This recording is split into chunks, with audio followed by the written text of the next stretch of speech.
Good evening, Matinee free webinarലേക്ക് എല്ലാവർക്കും സ്വാഗതം. പതിപോലെ technology based ആയിട്ടുള്ള ക്ലാസ്സാണ്.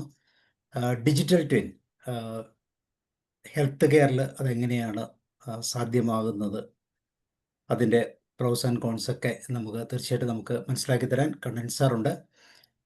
കണ്ണൻ സാറിൻ്റെ 32ാമത്തെ സെഷനാണിത്. കഴിഞ്ഞ സെഷനിൽ ഡിജിറ്റൽ പിൻകോഡിനെ കുറിച്ചായിരുന്നു. എക്കണോമി അല്ലെങ്കിൽ ടെക്നോളജി ബേസ്ഡ് ആയിട്ടുള്ള മനോഹരമായ ക്ലാസ്സുകൾ വളരെ കൃത്യമായി നമുക്ക് നൽകുന്നു. സാറ് ട്രിവാൻഡ്രം സ്വദേശിയാണ്, ഇപ്പോൾ താമസിക്കുന്നത് കോയമ്പത്തൂരാണ്.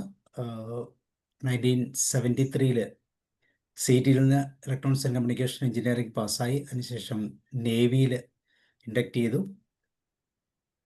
അവിടെ 1986 വിശിഷ്ട സേവാ മെഡലും, 2009 അതിവിശിഷ്ട സേവാ മെഡലും, 2013 പരമവിശിഷ്ട സേവാ മെഡലും നേടി. അതിനുശേഷം റിട്ടയർമെൻറ്റിന് ശേഷം പബ്ലിക് സെക്ടർ L&Tയിൽ MD ആൻഡ് CEO ആയിട്ട് 5 വർഷം ജോലി ചെയ്തു. ഇപ്പോൾ കോയമ്പത്തൂർ സെറ്റിൽഡാണ്. മാനേജ്മെൻറ്റിൽ മാസ്റ്റേഴ്സ് ഉണ്ട്, അതുപോലെ തന്നെ കൺട്രോൾ ആൻഡ് ഗൈഡൻസിലും M.Tech നേടിയിട്ടുണ്ട്. സോ നിങ്ങളെല്ലാവരും സ്വാഗതം ചെയ്യുന്നു. അതോടൊപ്പം കണ്ണൻ സാറിനെയും. Kannan sir, you are welcome.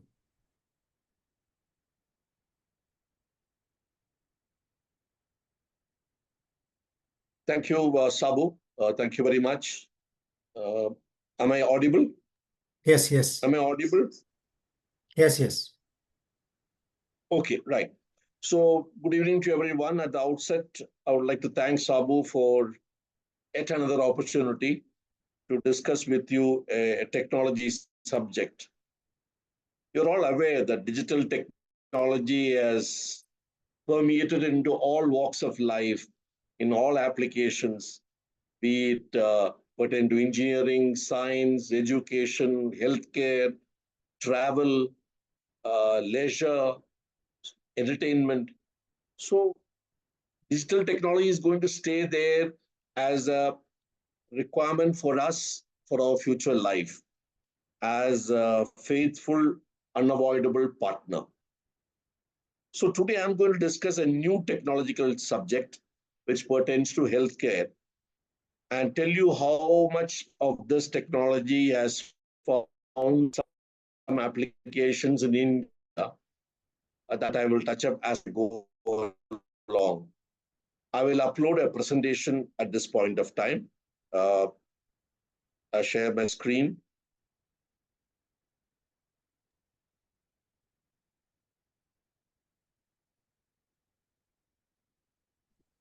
Can you see my presentation? Yes, sure. Can you see my presentation? Yes. Okay. Yes. So the topic is, this is a new technology, ENRICH healthcare. That is the issue. So let us go forward on this presentation. This is indication of a human body, an image of a human body, naturally a male and a female. Human body is a analog machine. It's a complex analog machine. There is nothing digital about human body. Just remember this. It's very, very important, because as you go along, you will understand why am I saying this. Because human body sends analog signals for the doctor to monitor, be it temperature, be it pressure, be it flow. It can be internal flow, or it can be flowing outside externally. It can be sound of the heart. It can be pain level. All these are analog signals which the human body sends out, which are monitored or recorded. And in our discussion today, they're getting converted to digital. So let us see how digital technology is helping the doctor to analyze a human body's functioning. There are 4 stages of this conversion from analog to digital. First is it processes it. There'll be some noise. There'll be some level of ground noise. All these are removed, filtered, and analog is converted to digital as per the requirement of that equipment. Then it is analyzed, formatted, and benchmarked. Then it is presented to the medical team either as a graph or as a number or as a comparison. Whatever that equipment offers, the doctors are able to see. And then you can archive this data. You can generate a data pattern, which can be for individuals or it can be for a group, depending upon you're studying a particular patient's problem or a group of patients' problem. It is done. All this is possible in the digital domain far more efficiently than analog domain. So there are strengths for digital equipment. First is it is versatile because it is able to convert to analog, from analog to digital, and thereafter it is able to share the data parallelly to so many people in a very short period of time. It is very compact. The equipment is extremely compact because you're using hardware which is very, very small chips or ICs, and therefore equipment is well within the ability for the hospitals to provide in the wards or in the OPDs, wherever the patients are being attended to. Data engineering is possible. It's possible to record, it's possible to share, compare, transmit over Bluetooth, transmit over internet to some doctor for a second opinion. All these are so easily possible when it is in the digital domain. And energy as compared to analog system. So digital equipment, digital medical equipment, digital life, because digital hardware started coming in sizable measures for various applications sometime around mid-70s. And then slowly software came to make that equipment more versatile. So I'm going to show you some examples. The first of the examples of digital equipment was thermometer, then BP apparatus, then glucose meter. All this you have seen. It had come around sometime in 1980s. Then pacemaker, how it enables the heart to synchronize its beating. Or a digital hearing aid, that also came in 80s. CT scan, sometime in end 80s it came. CT scans for information uses X-ray. X-ray is the means of taking the scan. And then it's computerized. That's why it's called CT scan. PET scan came in 2010, where a body was injected with some active tracers, which the machine could trace and thereby see the metabolism taking place in the body and how it is functioning. Ultrasound came in 1990s. Here is a thing photo showing of the abdomen. The same ultrasound was used 10 years later for the heart. Of course, under low power, called echocardiograph. So echocardiograph also uses ultrasound being transmitted and a echo coming back to the transducer, which the doctor is able to understand and identify and assess how the heart is functioning. Then you have endoscope, digital endoscope, which is inserted into the body, either from the mouth or from the anus, to examine the digestive system, how it is performing. Is there any block? Is there any bleeding? Is there any malfunction? All these are possible using for internal examination. Then digital X-ray came in 2000, widely used in dentistry now because it is so easy to, as compared to a conventional X-ray. For the whole body, it came also, digital X-ray came in 2000. MRI came in 2000. MRI with a different version called fMRI. We'll talk about it a little later. It's called functional MRI. It came in 2010, which is mainly used for brain mapping. You see this patient, he has got a special fitment around his skull, around his head to do the brain mapping, that's why this machine is different from the normal MRI. Then digital mammography came in 2010. which has helped considerable improvement in the healthcare of women. Smart stethoscope came in 2020. The old erstwhile stethoscope got replaced by a digital stethoscope, which will automatically convert analog signals, same analog signals from the heart. Same signals are converted to digital and graphs are drawn and showed to the doctor. So but it's not very popular in India, except with cardiology specialization. And these were subsequently followed by wearables, which the patient can wear. The first wearable I'm showing is for sleep apnea. That means if you are a person who's snoring and which is causing disruption to your breathing, you wear this around the wrist. It monitors your breathing pattern, and then it has got a fitment by which it will poke your hand and you will wake up, just like somebody will tap and tell you, stop snoring, turn that side. So you will wake up and turn around, your disruption to breathing is overcome. So this is a new wearable which has come. There are wearables for glucose monitoring and insulin pump, which came around 2010. There are wearables for lung activity, which came in 2020. There are smart watches for cardio trackers, which is very popular these days amongst younger population. They're looking at how much exercise they have done and how much calories that they have burned. What is the recent invention that, especially for breast tumor and for early detection of the breast tumor, there is a wearable like this, which you can wear on top of inside your dress.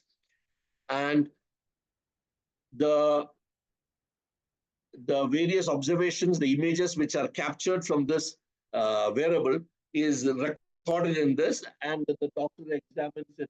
So during the day, you're wearing it and walking around, and then after that, the doctor is able to examine and say his conclusions, whether you're all right or whether there is some initially detected some cancerous tendency. So these are the various wearables which have come, and all these are forming a part of digital medical equipment, and they have grown in complexity. They have grown in interoperability. They're able to speak to the main computer. They're able to transmit things on Bluetooth. You're able to get it on your mobile. The doctor is able to see it on his display. So all this has happened in the last 50 years. There are two more technologies which have come into the medical field. That is, virtual reality is the first one, which I'm going to talk about, where a doctor and his team have prepared a video, let's say, how the operation is going to be done, whether it's a cardiology-related one or it's something to do with orthopedics. They have prepared the video, and that is seen by the entire team by wearing this near-eye display, and they are totally cut off from everything else. They don't see anything else other than that video. And then they are able to clearly understand how the surgery has been planned. And in that video, there are X-rays images, there are MRI images to say very clearly how the operation could be progressed, what sort of navigation should be followed for making the incisions on the body. All these are there in the video. So everybody in the team studies that, and they are able to understand, and then they are prepared for the surgery to take place. So this is a relatively new invention. It came around 10 years back, and it is quite popularly used in India in many hospitals where doctors are briefed on how the operation is going to take place. And it's also used for training and simulation of various cases for the junior doctors, so that they are able to understand the complexity of the operations that are going to be done. It's more for operation theater environment, which is being used. You can also use it for theoretical classes on any other subject. Then it was realized that VR is a very powerful technology. You're able to get the entire team to come on a common understanding on the treatment which is going to be a patient. Of course, VR is used extensively in engineering applications when you are going to review the design of a particular, let's say, review the design of a new car or of an aircraft or a ship. You're able to see the internals of the car, internals of the aircraft, or through this video, which is prepared by the designers for the people who are reviewing the design. Then on top of it, a new thing has come called augmented reality. This is an addition, an augmentation to virtual reality. What is it? I will give you an example.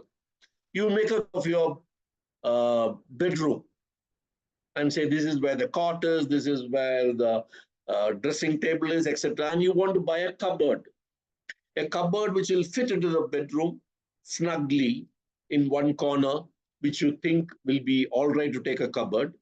So you take a video with all the dimensions which are automatically measured by the camera. And then you go to a shop. When you go to the shop and say, I want to buy a cupboard for my bedroom requirement or your wardrobe requirement. So the shopkeeper will show various cupboards and you may shortlist 2 of them or 3 of them. He is able to superimpose the video of the cupboard on top of your video. You say, you buy this cupboard, I can put it there, but it will slightly block the door or it will come in front of the switch. But if you buy this cupboard, then it is very clear and it is better to buy this cupboard. So your virtual reality is augmented. These are used in e-commerce in a big way. But I'm going to give you an example what is used in medical field. In medical field, I'm going to show there are 2 screens here. A doctor is getting ready for an operation, and the operation is pertaining to knee joint. So in the knee joint operation, in the picture A, the doctor is doing the surgery, and his smart glass, which is here, can you see the smart glass in front of his eye, slightly above the mask? He is having the virtual reality of the film, which is already prepared for how to do the surgery. Because when you do a knee replacement, the bones have to get aligned to it, the simulation. In addition, you see the second photograph, you will see one QR code here, another QR code here, which shows the either end of the bone, which is the lower part of the lower limb. It has to get aligned properly. And those QR markers are tracked by the computer. So that helps the doctor to align the bone to the socket, to the knee joint very correctly. And the computer will tell if it is not aligned properly as per the patient's specific, depending on patient's height and depending upon patient's length of the limb, etc. It is pre-decided that this is the way it be aligned. But during the surgery, the computer does the tracking through the QR code markers and guides them how it has been done, and if it's not done, it alerts the doctor. So this is which a few hospitals in India are doing, and it is mostly used in orthopedics, not so much for other surgeries. We have talked about digital medical equipment. We have talked about virtual reality, which is already come in India in a big way. Augmented reality, slowly coming in India for medical care. And so I'm going to summarize the digital medical equipment very quickly. There's a patient whose body gives analog signals. And those analog signals are recorded by suitable instruments, be it for ECG, be it ultrasound, be it BP measurement or temperature, whatever be it. They are measured in a suitable environment, and then they converted to digital. So till here it is analog. The body gives analog signals. The initial recording is also by analog domain. Then it is converted to digital. And in the digital, it is processed, analyzed, formatted, converted back to analog if the doctor so requires. Like an echocardiograph, the doctor likes to hear the how the heart is pumping. He wants to hear the audio. And so it is reconverted back to analog if written as a graph or as a number or as a or it's a sheet, data shared with maybe with the other doctors for second opinion. If there's a deviation from standard, the data compiling equipment will tell this is high, this is low, whatever it is supposed to indicate. And it can also be fed to VR and AR. So this is the summary of digital equipment, and this we have fairly come to a good level in India. Maybe the AR has not come so much, but rest all things are already there in India in most of the hospitals. Now, I'm going to introduce you what is the digital twin. What is this concept? Till now, I have not talked about digital twin. Now I'm going to tell you about digital. So let me explain what is the concept. The concept of digital twin actually came from Apollo 13, a launch which was held in 1970. In 1970, after Apollo 13 was launched, an oxygen tank burst. It caused huge instability to the spacecraft. It was jeopardizing the mission as well as the lives of the crew. So NASA had earlier modeled the Apollo 13 spacecraft on its computer as a mathematical model. This is how Apollo 13 will get to land there. All this they had made a mathematical model in their computer. And that is what they used to refer and discuss and review various designs. But when this failure took place, they suddenly ran to the computer and then they created the situation that Apollo 13's oxygen tank has burst.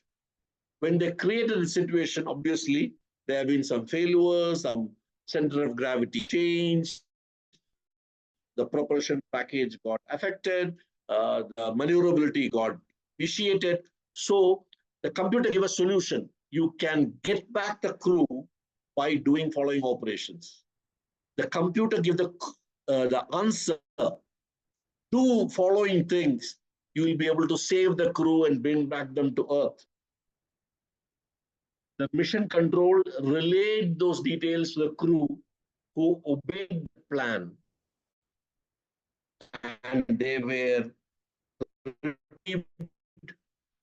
and they came back to Earth. Till then, they were executing that plan to come back to Earth. After this has happened, this became a very hot topic for discussion. And in control platforms, they realized there's a requirement for a backup computer which will simulate all the functions of the live spacecraft. And it was called even Apollo 13 failed, it was called a successful failure because with this failure, a new generation of digital backup for designs emerged. And that's how the word digital twin got coined. Of course, thereafter, digital twin became very popular, not immediately. In another 10, 15 years' time, they started making digital twin for warships, for aircrafts, even for urban mobility. Just give me a minute, I will touch upon it.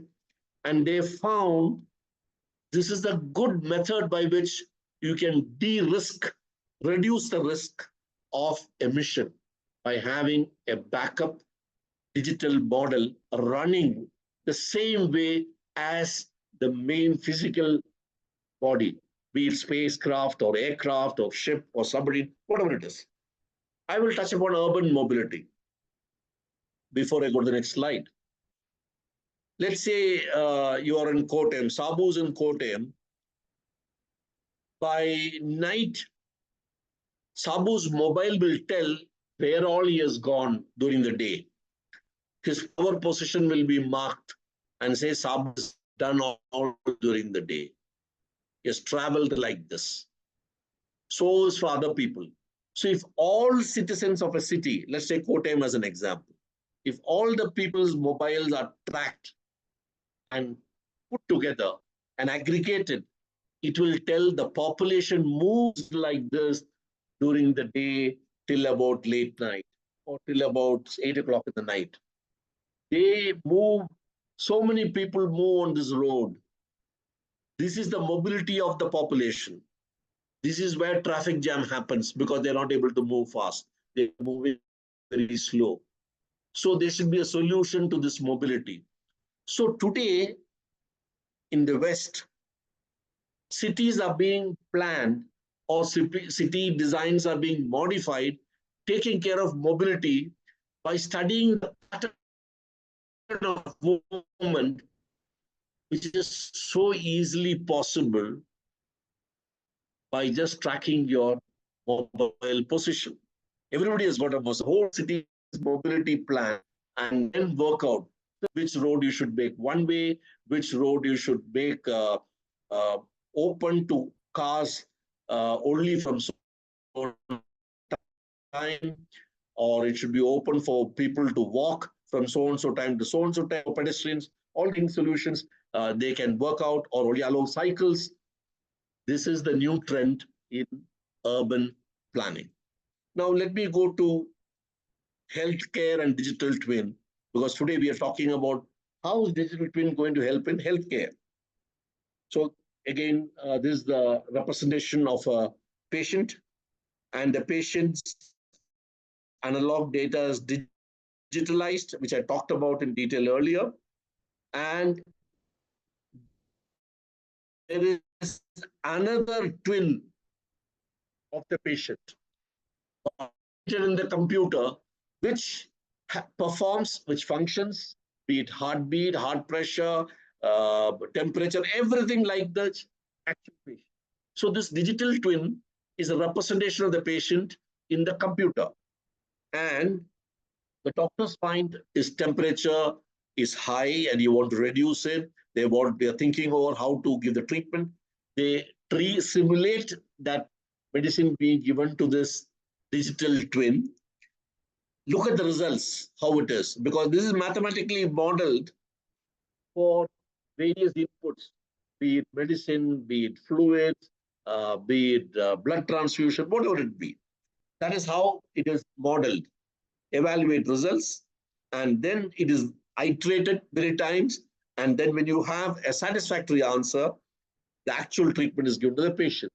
Obviously, you'll understand that this is not meant for normal temperature or some knee pain or something like that. This is meant for very complex illness or very chronic illness where treatment is taking a long period of time and you want to make the patient better as early as possible in minimum time so that he suffers less. So that's a concept in digital twin. So let's go forward. So digital twin is called this, you should remember this word. It's called in silico application. In medical field, there are two terms, in vivo and in vitro. So when you're doing experiment within a living organism, let us say you want to try this medicine and first you inject it on a specimen in your lab. It could be a rat in which you inject and see the reaction, see the response. Then it is in vivo. No, you are just doing it in a laboratory setting and then seeing how this medicine will help the blood to clot and how it can be hastened, this and etc.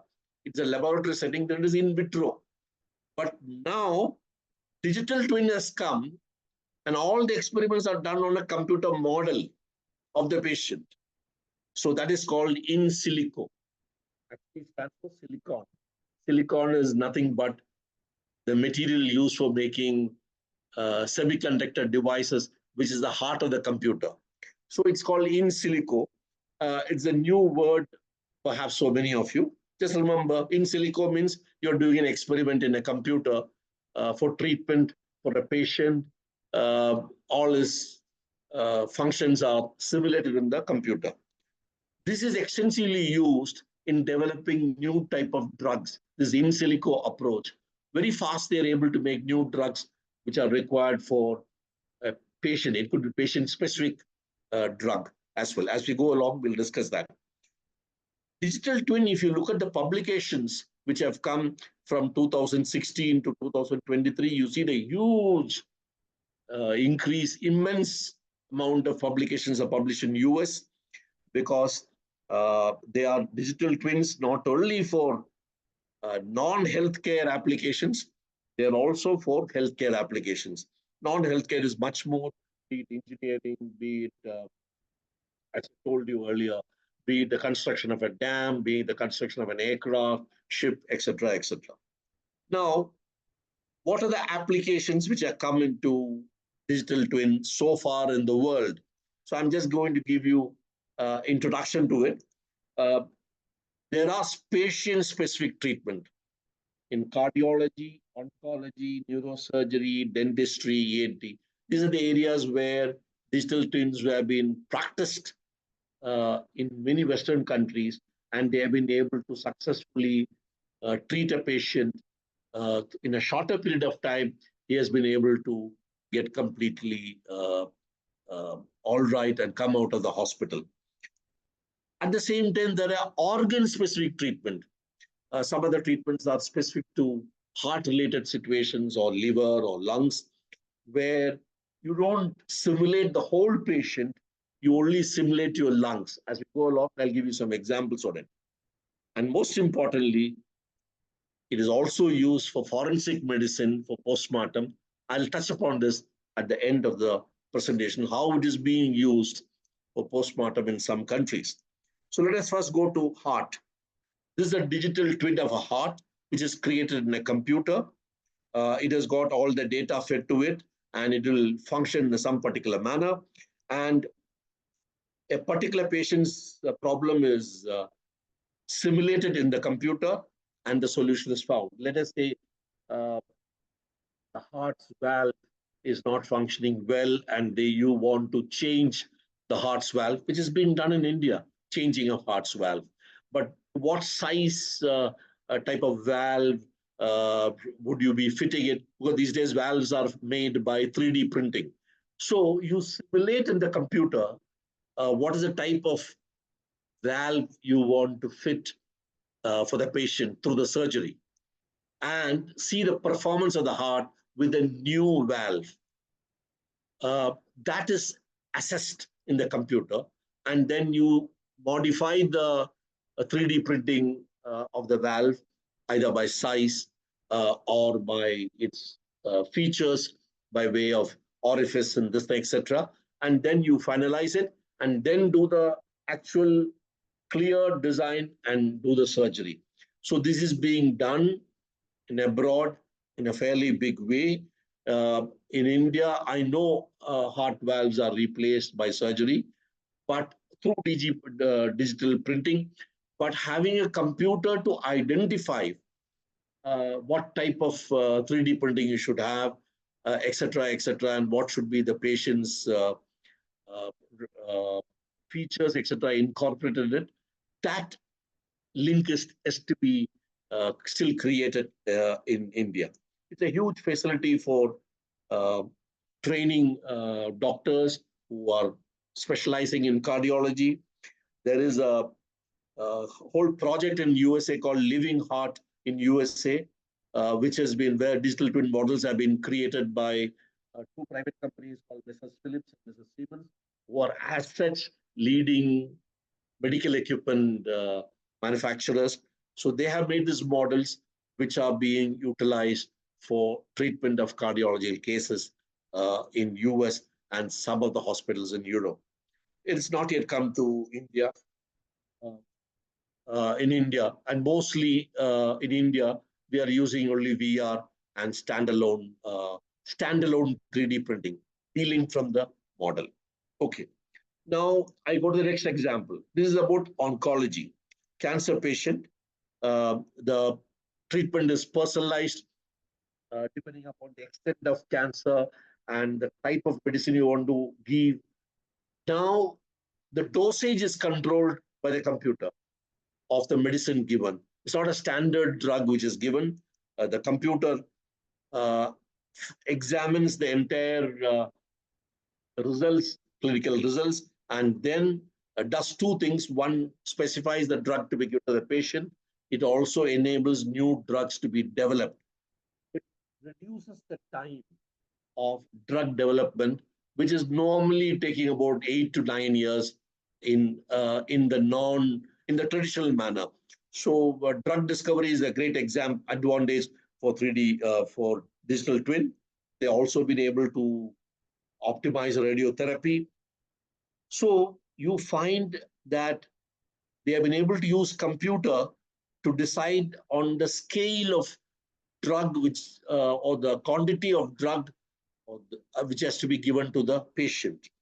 And there are some challenges still in validating this approach, and they have not been fully solved. But digital twin being used in oncology cases have commenced. In India, there is an organization called India Cancer, which comes under the ministry. It's a Ministry of Health, and that with Tata Memorial Hospital in Mumbai have taken huge initiatives in the last 7-8 years for digital oncology. And I just want to tell you that we are also slowly progressing, but we haven't made a digital twin yet, even for oncology. Now I come to brain mapping. In neurosurgery, you're able to simulate the brain. I told you some time back to look at the brain functioning. You use a special type of MRI called fMRI, functional MRI, which measures the blood flow which is happening in the brain, in the capillaries. And the amount of blood flowing gives an indication how well the brain is working. If the brain is not working, then you can rest assured there isn't much blood flow. So what is stopping the blood flow? Where is the stoppage? Where is the block? Where is the tumor which is blocking it, etc. Further investigations. We can talk about this a little more, fMRI in question answer session. And this is not picked up much, except in Germany, one of the leading medical colleges in India. They have initiated studies on virtual brain and how fMRI can be used for treating neurological cases. Now I come to ENT. Oh, very interesting. Simple disorder. As per study of WHO, 25% of adult population snore in the night. Why they snore? Very simply put, in layman's language, when you're sleeping on your back, your tongue slips a bit back and blocks the air passage. And that air passage getting blocked does not give enough air or enough oxygen to the body. And apart from the sound, you find the body is also denied of enough air supply, which is not good for the body. So what they have done is they have planted a pressure sensor in your body, which measures how much is the airflow and the corresponding pressure. Sometime back, I told you, there are some patches put on the chest to monitor your lung activity. So that will tell, oh, your air is not flowing enough.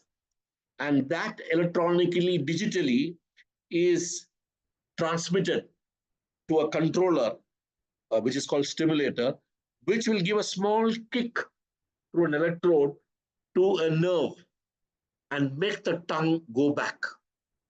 So the tongue which is slipping back and blocking the air passage will go back to its original position without you knowing about it. And through this loop, digital loop, with the help of digital controller, they are able to reduce the snoring of many people. And this nerve which is stimulated by this is called hypoglossal, just for information. This is something which is happening abroad. Uh, this has not happened much in India, but I told you sometime back, there's a wearable which you can wear on your wrist, and it will give a poke to you if you're snoring. But this is little more than that, and using this nerve to put the tongue back in its original position has not been reported to have been done in India. There are digital twins for hospital management system to tell how many patients, how is the operation theater loading, how is the oxygen. All these are being done manually now to a great extent, or with some software, but they are able to simulate and they're able to make the hospital work, visualize the workflows, and making sure the staffing and the bed capacity are all matching. And this has come in a big way, essentially when you're planning a new hospital. If a hospital has already been built, making a twin may highlight to you what are the deficiencies, which you may know otherwise also. But this is the trend now, even for infrastructure, healthcare infrastructure, digital twin is being used. KMC Hospital in Manipal is one of the leaders in this activity in our country. They are using this digital twin system for their hospital management in Manipal. Now, I come to an interesting application called virtual autopsy. You know, autopsy means cut the body, examine it, and see internally how it is. But now the trend is changing, and the trend is use a CT scan or MRI. Obviously, the machines are dedicated for autopsy in a separate room. Digital CT scan or MRI is used. Don't cut the body open unless it is required. Body remains intact, takes less time. Lot of images are taken with MRI and CT scan, including if you suffered a bullet injury, the path the bullet injury has created internal to the body. It's possible by looking at the tissues, at the various other muscles, etc.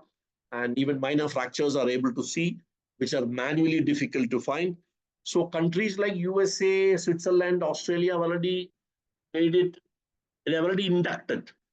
In India, only AIMS Delhi has started from 21. They are going to start in a few other centers also. But India's legal system does not allow virtual autopsy, even now. So it's expected after a few years, it will get legalized. But the other countries have gone ahead and started it. So digital twin has got huge amount of applications, but the applications are based on 5 important things. Individualized for a patient, interactive with other equipment, with a remote position for the doctor or for the nurse, or even the patient's family gets something on the mobile. It's interactive. It is interconnected with other systems in the hospital, be it for recording. Data is stored in the patient's file, in the server. All these things are possible with a digital twin. Very informative and has made an impact on healthcare in a few countries which already started doing digital twin. Advantages I've already covered it: improved diagnostics, less invasive treatment, faster drug discovery, no animal testing required, or animal testing is less, cost reduction because unnecessary tests are not done. Because of this, patient is empowered a little more, and data which has been generated, how the patient's response have been, is a huge advantage, which is studied in great detail so that it is possible to apply these results on other patients when they have similar situation. And it's a fair and equal treatment of all patients. So this is the advantage of digital twin. Of course, there are challenges. Data has to be acquired from different equipment. Integration has to have a common data protocol. All digital equipment have to speak to the computer, and privacy of the data is very critical. consent of citizens is important. Citizens should consent that he can have a model created for him, because that will have all the data of all his health problems in that model. Data bias can happen if you're not making conclusions correctly. And there are some ethical aspects which people feel that it infringes on that. But this is something which has to be discussed more in detail, whether it is better treatment or ethically it is violating certain norms. So I come to the conclusions. First, strength of digital technology. I just recalling it once more. For healthcare, versatility, compactness, low energy needs, and data engineering. Data can be collected, large quantities, archived, patient-specific, community-specific, hospital-specific, region-specific. All this sort of analysis is possible through digital data, through digital technologies, and therefore digital twin helps you. Personalized medicine, I told you, improved diagnostics, low invasive procedures. You don't have to do a lot of surgeries, etc., without finally deciding how to go about and do it, either through VR or AR. And for postmortem, you are not cutting the body open. And of course, drug discovery. Data characteristics are, it can be data, can be genomic, clinical, or patient-specific. Organ of a patient can be separately studied, be it heart, liver, lungs, etc., and accordingly treated through the digital twin. Social health of a group of people can be aggregated and studied separately. Bias-free, reliable data and protected from privacy. And the specializations which are spearheading digital twin the world over is, first is cardiology. We have come up to VR and maybe some AR, but we are not got to digital twin in India. But rest of the countries, very advanced countries, have gone to cardiology, digital twin. Neurosurgery, we talked about it. And if there's any question on fMRI, I'll do it in question and answer session.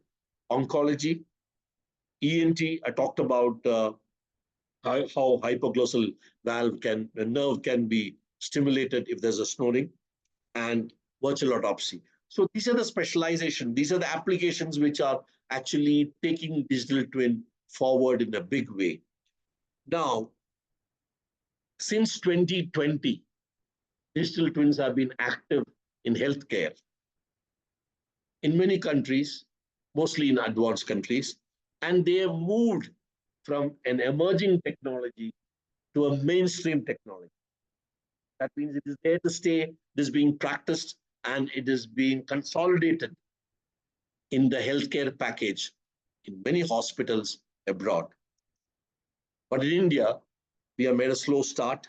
It will take some more years before digital twin becomes very popular and being practiced in, at least in the major cities or tier 1 cities, so that our standard of healthcare has got all the benefits of digital twin. You've got a huge population, and by embarking on such enabling technologies, we'll be able to make healthcare accessible, healthcare cheaper, ultimately cheaper for the patient, and also it will be enriched in quality so that the overall healthcare status in the country improves. With this, ladies and gentlemen, I conclude. Jai Hind.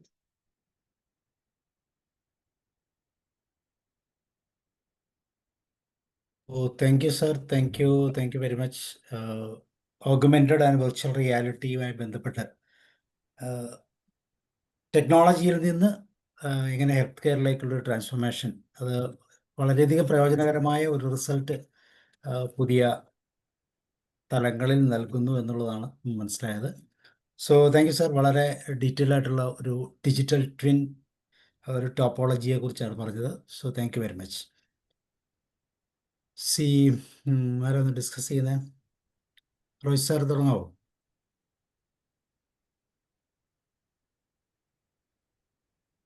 അല്ലെങ്കിൽ Hariharan sir എത്തണോ?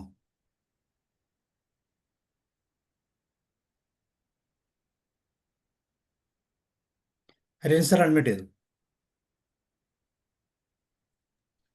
എനിക്കിപ്പം കണ്ണന്റെ ഈ talk കേട്ടോ doubt വന്നു. ഞാൻ പഠിച്ചത് engineering ആണോ medicine ആണോ? ഞാൻ എഞ്ചിനീയറിംഗ് ആണ് പഠിച്ചത്. ഡിജിറ്റൽ ട്വിനിൽ ഡിജിറ്റൽ ഉണ്ടല്ലോ, പേഷ്യന്റ് അത് കഴിഞ്ഞിട്ടല്ലേ വരുന്നുള്ളൂ. ഹ്യൂമനായിട്ട് പറഞ്ഞാണ്. എനിവേ ഇതിനെ പറ്റി നമുക്ക് ഡൗട്ട്സ് ചോദിക്കാൻ പറ്റത്തില്ല. കാരണം വെച്ചാൽ ഇത് ഡെഫിനറ്റ്ലി അൾട്രാ മോഡേൺ സബ്ജക്റ്റ് ആണത്. നമ്മളൊന്നും അനുഭവിച്ചിട്ടില്ല. നമ്മളിപ്പോൾ ഡോക്ടർ നമ്മുടെ കൈയൊക്കെ പിടിച്ച് നോക്കിയിട്ടാണ് പോയിട്ടുള്ളത്. ഇങ്ങനൊന്നും അനുഭവിച്ചിട്ടില്ല. പക്ഷേ it's a good very informative talk, no doubt. And ഇത് എത്ര ഹോസ്പിറ്റലിൽ ഇത് ഇംപ്ലിമെന്റ് ചെയ്യുന്നുണ്ടെന്ന് എന്തെങ്കിലും ഐഡിയ ഉണ്ടോ ഇന്ത്യയിൽ? To my knowledge, there is no hospital in India which has got a digital twin, but they got VR and AR. In fact, I talked to more than 50-60 doctors in the last 1 month. I did not find any doctor knowing about digital twin in India. Practicing doctors, they're not aware of this. That means continuing medical education, which is being as a seminar in many medical colleges, in many hospitals, they are not talking about these advanced techniques. But I actually came across digital twin through ship design. Ship design, you design a ship, simultaneously create a computer model corresponding to the ship. So as the ship is built more and more nearing completion, the model also gets completed, and you're able to make a good assessment of how it will perform at sea, apart from also monitoring the project. Anyway, it was a very informative talk. അത്രേ പറയാൻ പറ്റത്തുള്ളൂ. വേറെ ഒന്നും comment അടിക്കാനോ ചോദ്യം ചോദിക്കാനോ ഞാൻ പ്രാപ്തിയില്ല. അല്ല, snoring വേണമെങ്കിൽ ശരിയാക്കാം. പക്ഷെ അത് ഇവിടെ വന്നിട്ടില്ലെന്നല്ലേ പ്രോബ്ലം ഉണ്ടെങ്കിൽ ശരിയാക്കാം. ഇവിടെ വന്നില്ലല്ലോ, ഇവിടെ എത്തിയില്ലെന്നല്ലേ പറഞ്ഞു. അല്ല, ചോദ്യം ചോദിക്കാൻ കാര്യം മനസ്സിലായിട്ട് വേണ്ട ചോദിക്കാൻ. I try to make it as simple as possible. I am not disputing that. That is for our information. അല്ല സാർ, AR VR എന്ന് പറയുമ്പോൾ തന്നെ ആ കോൺസെപ്റ്റ് ശരിക്കും ആരും എക്സ്പീരിയൻസ് ചെയ്തിട്ടില്ല. വളരെ ചുരുക്കം ആളുകളെ ഉള്ളൂ ഈ AR VR ഓഗ്മെന്റഡ് റിയാലിറ്റി. ഞാനൊരു എക്സാമ്പിൾ പറഞ്ഞില്ലേ, കബേർഡിന്റെ കാര്യം. യെസ്, അതാണ് AR VR. യെസ്. അല്ല, അത് നിങ്ങൾക്കൊരു കബേർഡ് വാങ്ങിക്കണം ബെഡ്റൂമിന്. കടയിൽ പോകുമ്പോ he will import ആ കബേർഡിന്റെ video on to your video and position your cupboard in your bedroom and say this is how it will look. Yes. ഈ കബേർഡ് വേണ്ട, മറ്റേ കബേർഡ് കാണിക്കൂ. അപ്പൊ അതിന്റെ വീഡിയോ എടുത്തിട്ട് ഇങ്ങനെ കാണിക്കും, പല വ്യൂസ് കാണിക്കും. ഏതാ വേണ്ട, you can decide. That is AR. That's all. നമ്മളിപ്പോൾ ഈ പുതിയ TV ചാനലൊക്കെ AR VR ആപ്ലിക്കേഷൻസ് എപ്പോഴും കാണാറുണ്ട്. ഇപ്പം ഇന്നത്തെ ദിവസം തന്നെ ബോട്ട് റൈസുമായിട്ട് ബന്ധപ്പെട്ടൊക്കെ. അപ്പൊ അത് അങ്ങനത്തെ പ്രസന്റേഷൻസ് ഫോർ ഈ ഫ്ലാറ്റ്സ് വെക്കുന്നതിന് ഓരോ ഇതിനകത്ത് എന്താണ് അതിന്റെ ഇന്റീരിയർ എങ്ങനെ ഇരിക്കുന്നുള്ളത് കാണിക്കാൻ വേണ്ടി അതാണ് അത്. Normally all these are included in the VR if it is detailed. But if you want something more to be shown, then you approach AR technique. ശരി, പറഞ്ഞോളൂ. അടുത്തത്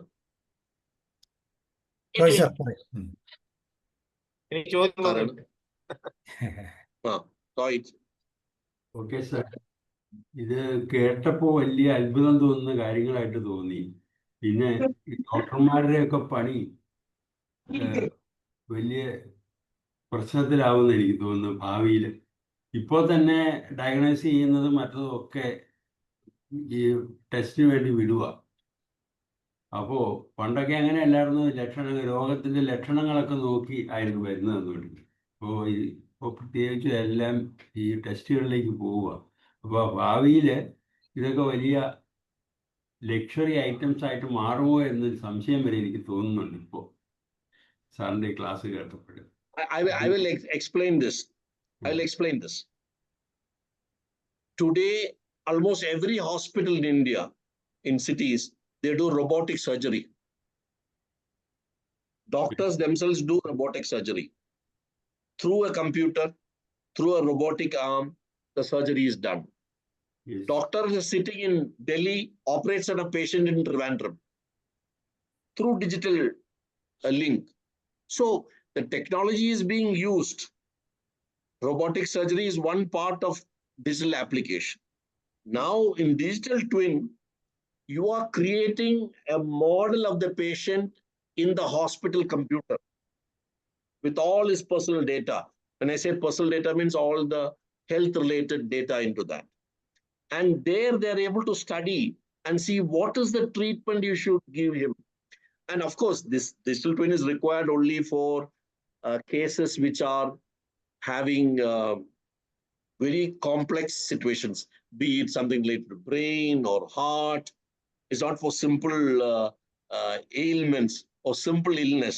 It is something which is or cancer treatment. All these are being done through digital twin abroad, because every case they do through digital twin, that much more data they are able to capture. You treat a patient, that data, which is the lesson learned in the treatment by the doctor and his team, remains largely in the hospital only. A hospital team in മാത്രമേ അറിയാവൂ ആ പേഷ്യന്റിനെ എങ്ങനെയാണ് treat ചെയ്തത്, എന്താണ് treatment ഗുണം. And it is retained in the brain of the doctors. And when the doctor leaves, that data is lost. There is no method by which a electronic medical record is created like in many other countries West, which remains in the possession of the patient. The patient will only get a summary on a piece of paper or as an email saying you were treated for this, you have become all right now, test results are this, sugar is like this, blood pressure is like this. That is not the issue. How he was treated, what lessons have been learned, etc., or what were the complications faced. Many things are not shared with the patient by the hospital. Hospital does not give you. You want to leave this hospital, go to another hospital, not because you want to do it. You've gone from this city to another city. When you go to the next city, you can't even tell that new place what treatment you took in the other hospital, but the data is not given to you. You're only given a piece of paper. So our healthcare policies, practices have got a lot of gaps, and electronic medical records are not very well consolidated or archived patient-wise in our country. It is up to the patient to create that complete library of information regarding his or his family's health cases. You can't refer it through the hospital records, and no hospital shares the complete records. As per my understanding, they don't do it. For various reasons, they are worried that they will get into some legal issues, somebody will claim insurance for a treatment which was not appropriate, etc. So that's another topic. We have a problem here regarding healthcare, how fair it is, how equal it is. There is a fair amount of gaps in this area. But doctors are doctor Sudhakaran doctor പറയും. Sir, myself a veterinary doctor, and കുഴപ്പമില്ല. listening to your talk, some similar interventions are happening in veterinary treatment and clinical practice also. Because during my college days and during my clinical experiences, all that our 5 sense organs were utilized, maximum X-ray scanning, etc. Now this is all these digital interventions are happening in animal treatment also, because the trials were conducted in animals and all that. After that, it came into practice. But the funny thing is that this useful humorous part is that digital intervention could have saved sleepless nights of lean ladies married to obese husbands, and also vice versa, because of this snoring trouble. If it is coming, because my dad, he was having about 90 kilo and all that, but my mother, she was always complaining about the snoring. And similar interventions with the digital intervention could save this type of snoring. That's the funny part of this. But I am sure No, that it's not funny. when all It is not funny. It is actual. It's a Yeah, problem for okay. 25% adult population in the world. Okay, and because in Kerala it's more because lack of exercise and all that, and eating too much, and not at all caring about our physical fitness and all that. But I am sure that when all these techniques become popular and familiar, it's very difficult to die, because you are having a personalized or an individual caring machine and all that installed in our houses and all that. It is giving us warning that you are snoring because of this, your heart rate is like this, your oxygenation of blood is like this, all this. We have to keep one bureau in our house, and we just enter into that during every morning. It will give us warning about. I was just thinking about this type of scientific realities that is going to happen, and also about this Neuralink brain chip implant of this Elon Musk and all that, and that is going to correct our thinking practice also. Anyway, it's a wonderful presentation, sir, because the medical procedures and treatment, it is getting just like this Chandrayaan expedition. Because in Chandrayaan expedition, computers and digital analogs are controlling and designing everything. Sitting in ISRO at Tumba or in this Andhra, they are deciding what is to be done in moon and all that, in our space station and all that. Okay. No, Similarly, in medical computers are field not also. deciding. Okay. People have designed the computer to do that job in a fast manner. Yes, sir, I agree. But it's a very, very, very valuable narration you have done within a limited time. I could write down a few points regarding these modern interventions and all that, because Thank you. this Thank you. virtual reality and in silico, that is a new term to me. In silico, in vitro and in vivo, we used to tell, but in silico, it's a new terminology for me. Thank you. Thank you so much. Thank you. Thank you. Okay, വേറെ ആരെങ്കിലും ഉണ്ടോ? Sreekumar sir ഇല്ല. Okay, George sir ഉണ്ടോ? Okay, അല്ലെങ്കിൽ നമുക്ക് wind up ചെയ്യാം. So thank you sir. Thank you. Sreekumar വന്നില്ലേ? ശ്രീകുമാർ ഒന്നും വന്നില്ല ഇന്ന്. Sreekumar thank you very much. വന്നില്ല. I'll take leave. I'll switching off. Bye. Thank you. Thank you. Thank you. Good night. See you. Bye. നാളെ നമുക്ക് പാട്ടാണ്, ബ്രഹ്മാനന്ദന്റെ പാട്ടുകളാണ്. അപ്പോൾ നമുക്ക് നാളെ വീണ്ടും കാണാം. See you and good night. Prasad sir ഇവിടെ ഉണ്ടോ?